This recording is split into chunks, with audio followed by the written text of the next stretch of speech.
Thank you so much for joining us today. Welcome. Today, we're going to be discussing political advertising campaigns and success and trends we're seeing with them.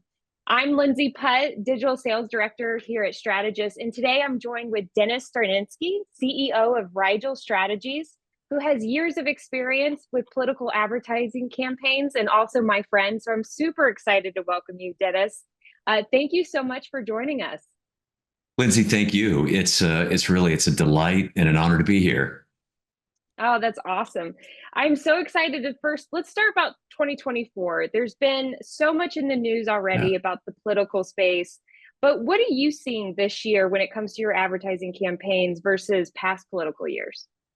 Really not much. Everything's kind of status quo, Yeah, right? same stuff. No, I Yeah. mean, think about what we've seen just in the past week and a half. I Yeah. mean, it was already historical that there is an older president who was about to step out of a race, but then enter in an assassination attempt of a former president. And, Yeah. you've got the makings for something that is truly historical. I think we talk about this a lot, where I think we'll be talking about this for generations to come. Yeah. But, seriously, what we've been seeing is this, some of the differences just kind of over the past years. We think issues are going to play a much more significant role this year than they have in the past. Things like reproductive rights, the economy, immigration, education, they're all significant issues for families. And we have a very deeply polarizing election process currently. I think never before have I really seen this, where I've had so many people that I know, not in the business, but who are just simply saying, I don't think I'm going to vote. I don't like either one of these candidates. And, and I, and that's why I think that the issues are going to play a big role, because then when we get to a point of no, they will vote, it's simply because they're going to say, you know what, I don't like where we're going in a direction of reproductive rights, for example. So, so that's one of this year is very unique compared to past years that we've seen, certainly from a presidential. Yeah, very good points. But if you were just starting your advertising agency and had never run a political campaign before, what would you think or know to do in 2024 as you enter this arena? So it's kind of hard to to take off the bias that I already have of all these years of doing this. But I think that one of the big messages is, okay, how do we do this differently? How do we look at this political landscape through a different lens? Yeah. And I know we'll probably get into some things of it, talking about different media strategies and things like that. But I think that's the big thing. It's stepping back and saying, okay, how do we send, if whatever client I'm working with, how do we make sure that we're presenting the best message in the best light on the best Yeah. media platforms that we possibly can. So we're always challenging ourselves to try to do things differently. But I think that's where it starts, is how do we do this differently than the way it's been done in the past? So is that affecting how you prepare for a campaign? Like, what are you doing now in 2024 when it comes to just, kind of executing the political strategy or the messaging for any of your campaigns that are coming up? Yeah, it is different. Mhm. And the reason for it is because, it used to be where it's like, okay, let's just mobilize our side. So if you're a Republican or a Mhm. Democrat, let's just mobilize our side. We turn out more people to vote, we win the election. What's different this year is, and this has actually been increasing since about 2004, I believe, we have more people identifying as independents. And the rise in people identifying as independents has risen about as much as the decrease that we've seen in people that identify as Republicans or Democrats. So it's interesting. So it's suggesting as though people, are open to, an option, in the case of a presidential, let's say, that may be a little bit different than what we've seen in the past. So here's kind of the reality of the landscape. because of the fact that we've got more people that are independents, we have to approach this where we're saying, okay, do we have a message? Who are we trying to reach? Why are we trying to reach them? Who do we think that we can sway? So this year we have both Democrats and Republicans. Republicans are seeing an opportunity to possibly grab some more Latino votes, some more Black votes than they have in the past. That changes. So that changes the strategies that they've typically had in the past. That changes our strategies for sure. So while this year there is a very thin, kind of razor thin margin between winning and losing, I think the biggest challenge and the biggest opportunity that we're seeing is how do we get more of those now, in this case, like Latino and potentially even Black voters. The other thing I'll mention is this, and that is it's the way people consume media has changed. So I recently read, I think it's something like 75% of people are gonna officially be cord cutters by the end of 2025. And what we've also seen too is business platforms like Netflix, which by the way reported their earnings last week. They added 8 million people to already 270 million people subscribers that they already had. Now with their platform, for example, running advertising on it, they've never done that before. So there's lots of places in which to touch a lot of different voters, and so that too is becoming a challenge, but it's also becoming, I think, a really interesting opportunity. So how do you go about that if everything is basically diluting and you're having to find that penetration within your targeted audience?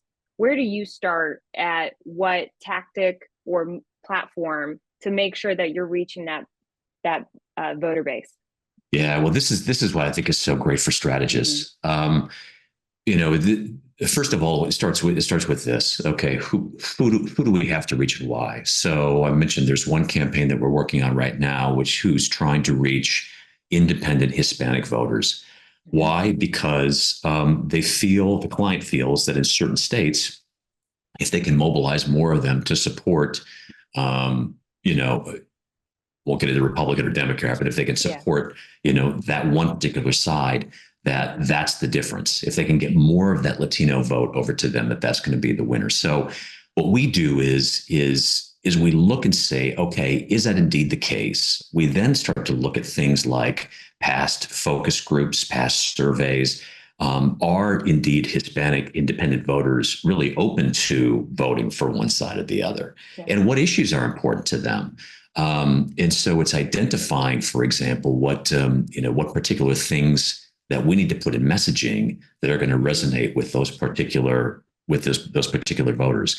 So that is one thing. So we identify who that target universe is, and then from there we begin to build out this marketing and this media plan. How do we message, and then where do we message? I love that. So are you tailoring the message for that particular audience and running multiple creatives? We do, as a matter of fact. Okay. In fact, this particular the campaign that I referenced, we've got one piece of creative that's actually targeting small business owners, and then we've got another piece of creative that's targeting moms. Again, all independent Hispanic voters. But what is so great, and it's a project that we're actually doing with you all. What's so great about it is that where you have in the past this offline media, which there's still value to using. Yeah. But with this, we can really geographically target. So I can work with, my partner like Strategus and say, okay, I want to reach this many independent Hispanic voters. Want to do it in this county, and we can really kind of hyper target that particular voter. And I love it because you're able to move it, and you can move based on the targets and the audience and where those voters are. Very much. I love that. Yeah. I love that.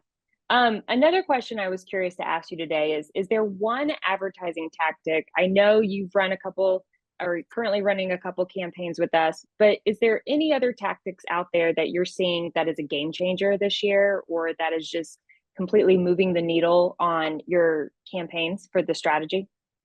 So, you know what, I'm a terrible predictor of technological advances, right, that are potentially on the horizon. I know there's a lot of talk about AI, for example. I think that AI is interesting. In fact, a little side note on that. We will use AI sometimes to develop some messaging, but it's interesting because it doesn't always work. So what I mean is that we may put that into a specific ad, and then we'll test the ad with against the target audience. And sometimes it resonates really well, and other times it doesn't. So I think it's still to be determined how that can potentially be used. But in terms of really some of the other really game changing things, I don't know that it's necessarily game changing. I think it goes back to just basic blocking and tackling, to use a sports reference, where as marketers we have to be open. We have to be open to new ideas. We can't always be caught into doing the same things over and over again. And look, we don't do everything perfectly. I wish we did, but I can say this. I can say that we are always challenged. My team is always challenging itself to say, all right, what is the best way to reach this particular audience? Sure, we may know digital really well, or we may know radio really well, but is that where we can find this particular voter? So it starts with asking those questions first and foremost. And again, going back to because of the fact that people are cutting the cord. We track trends. We want to see, where people are. So 10 years ago, CTV and OTT, for example, that necessarily wasn't a thing that we were looking at, because you could still reach a lot of people using television. Yeah. But today, I think Nielsen did a study that says something like only 44% of voters are reached on broadcast TV and cable. Oh my goodness. I mean, that's a huge missed opportunity if you're not using things like CTV and OTT. So we're actually quite excited about that platform, because we see a pretty significant runway with that in certainly this election cycle and the next election cycles. I love that you guys are using AI, but you're comparing it with the data, looking to see what's moving the needle. Is it affecting your strategy? And then you guys pivot and make changes immediately if it's not, correct? So if Very you see much like so, the message yeah. isn't working, you immediately change it, and even the platform it's on. Absolutely. That's what's so great about it, is that, we do use, we look at multimedia ways. So, let's go back to the Hispanic independent voter, for example. We know for a fact that they are listening to radio. And so we use radio. But in addition to that, we also know that ways to reach them it's Pandora, it's Spotify, it's TuneIn, it's podcasts. Again, it's the things through partnership with you that we're doing more and more of that. And will that be the case in the next 2 election cycles? Who knows? But for right now, that's precisely the place that we need to be using it. So we may test a message, let's say, we may test a Facebook ad and see how it does. And if it doesn't get good engagement, we won't deploy that same or similar message across the other media. So the AI piece is great. It's an idea starter, but it's not always the be all end all as of yet. It's at the end of the day, it's just do the testing, find out what resonates, and then pivot if we need to. Awesome. I love it. I always love talking to you, Dennis. But just a couple more questions. I promise. I'm almost done picking your brain.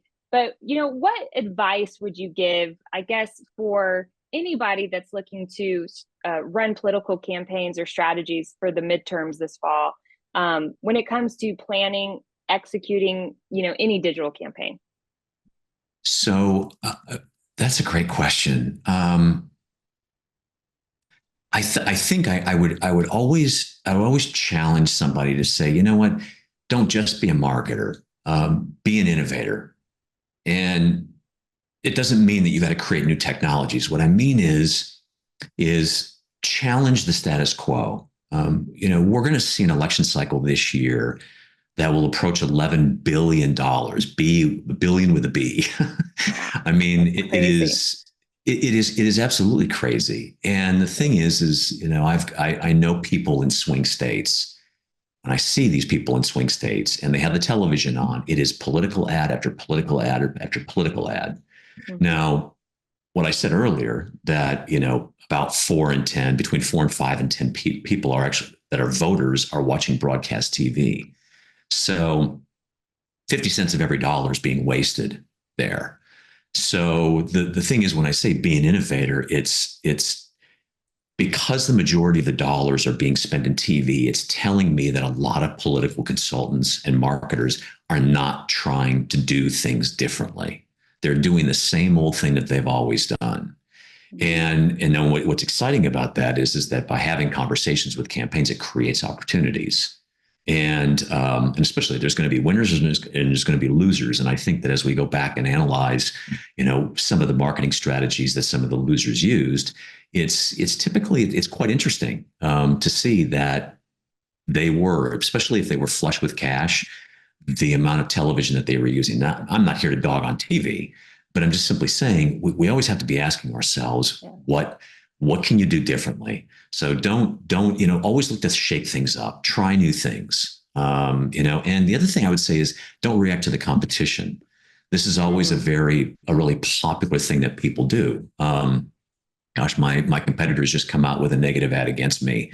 I need to come out with a negative ad against them. And before, back and forth, it's like now all of a sudden you're completely off of any kind of a strategy that you may have developed going into it. Be prepared to pivot if necessary, but do it based upon learning from your target audience, not from what the competition is doing.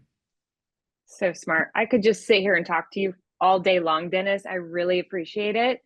First of all, thank you, Dennis, for joining us. Everybody that's listening, I really appreciate you guys logging on and listening to our conversation. And feel free to contact any of us here at Strategus. We would love to help you work on your next political or digital ad campaign. Thank you so much, Dennis, for joining me. My pleasure, Lindsay. Thank you.